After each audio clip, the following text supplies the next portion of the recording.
When a relationship breaks down, the Matrimonial Causes Act 1973 allows the court to redistribute property, split pensions, and order financial support. These statutory powers are strictly conditional. To access marital asset division, you must first establish that a legally recognized marriage exists. This creates a significant legal obstacle when the formation of the marriage itself was deficient. Without a valid marriage, there can be no divorce. And without a divorce, a party cannot access statutory financial orders, leaving them with the limited rights of a standard cohabitant.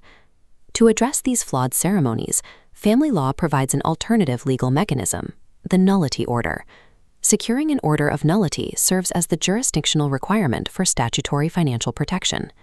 When a ceremony fails legal formalities, courts classify the union into 3 categories with different consequences. First is a void marriage, treated as if it never existed. Second is a voidable marriage, remaining valid until annulled. Third is a non-marriage or non-qualifying ceremony. This occurs when formation is too deficient to be recognized. Only void or voidable marriages provide the basis for a nullity order. A non-marriage is a jurisdictional failure, lacking legal status to trigger financial powers. Because the financial outcomes are so drastically different, accurately classifying the flawed union is the practitioner's first and most critical task. Section 11 of the Matrimonial Causes Act 1973 governs void marriages. These are unions treated as nullities from the beginning. This occurs under specific statutory grounds. The first is if the parties are within prohibited degrees of relationship, including close blood relatives, consanguinity, or certain relationships by marriage, known as affinity. The second ground relates to a lack of capacity based on age. Under the Marriage and Civil Partnership Minimum Age Act 2022, both parties must be at least 18 years old in England and Wales. A ceremony involving anyone younger is void. The third ground is bigamy, where either party was already in a marriage or civil partnership that had not been legally terminated. If a void marriage never legally existed, why must a practitioner bother applying for a formal nullity order? While no court order is technically required to end the union, obtaining the nullity order is the only way to engage the court's jurisdiction so a party can apply for financial relief. Voidable marriages under Section 12 differ because the union is legally valid until the court pronounces a nullity order. A marriage is voidable for several reasons, including non-consummation due to physical or psychological incapacity or a willful refusal to consummate. Note that the non-consummation ground is strictly limited to heterosexual marriages and is not available for civil partnerships or same-sex marriages. The second major ground is a lack of valid consent.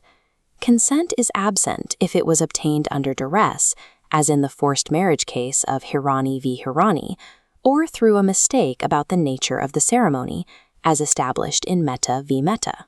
Other Section 12 grounds include a respondent having a communicable venereal disease, or a respondent being pregnant by another person at the time of the marriage. Proving these grounds does not guarantee an order. Section 13 establishes strict statutory bars that can block an application. Most voidable grounds carry a 3-year time limit from the date of marriage. Only non-consummation is exempt from this deadline. There is also the bar of approbation. A court will refuse the order if the applicant knew of the defect but led the respondent to believe they accepted the marriage. Unlike void marriages, voidable unions require a proactive legal challenge. Failing to act within these statutory limits confines the client to the union, forcing them towards the standard route of divorce. The final category is the non-marriage or non-qualifying ceremony. This is a procedural failure so severe it falls entirely outside the scope of the Matrimonial Causes Act. Because it is a legal nullity, it cannot be annulled by the court. The 2020 case, Akhtar v. Khan, demonstrates the severity of this classification. The couple underwent an Islamic nikah ceremony in 1998, cohabited for 18 years, and had 4 children before separating in 2016. Their ceremony lacked the essential civil preliminaries required by the Marriage Act 1949. No notice was given, no certificate was possessed, and no registrar was present. Despite the length of the union, the Court of Appeal ruled that the ceremony was a non-qualifying ceremony, not a void marriage. This meant the petitioner was denied a nullity order. Without that order, she was barred from seeking property or financial remedies under the Act, left with the limited rights of a standard cohabitant. When a practitioner successfully obtains a nullity order, the legal landscape changes. The immediate effect is on marital status. After the final order is pronounced, the parties are no longer legally married. This order enables the same rights to apply for financial and property orders, such as lump sums and pension sharing, as a standard divorce. The order also affects testamentary provisions. While entering a marriage automatically revokes a prior will, a final nullity order causes any provision made for the ex-spouse in an existing will to lapse under Section 18A of the Wills Act. Under the rules of intestacy, neither party retains the right to inherit if the other dies without a will.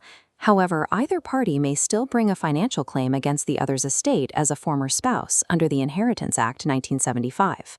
The nullity order clarifies legal status while activating these vital protections. The breakdown of a flawed relationship requires a precise legal diagnosis before any financial remedy can be administered. The non-marriage trap demonstrates that long cohabitation cannot cure fundamental statutory defects. If the legal formalities were absent, so are the legal protections. In contrast, for void and voidable marriages, the law provides a clear pathway to equitable asset redistribution. Mastering the boundaries between Section 11, Section 12, and non-qualifying ceremonies establishes the essential foundation for legal practitioners to protect client rights.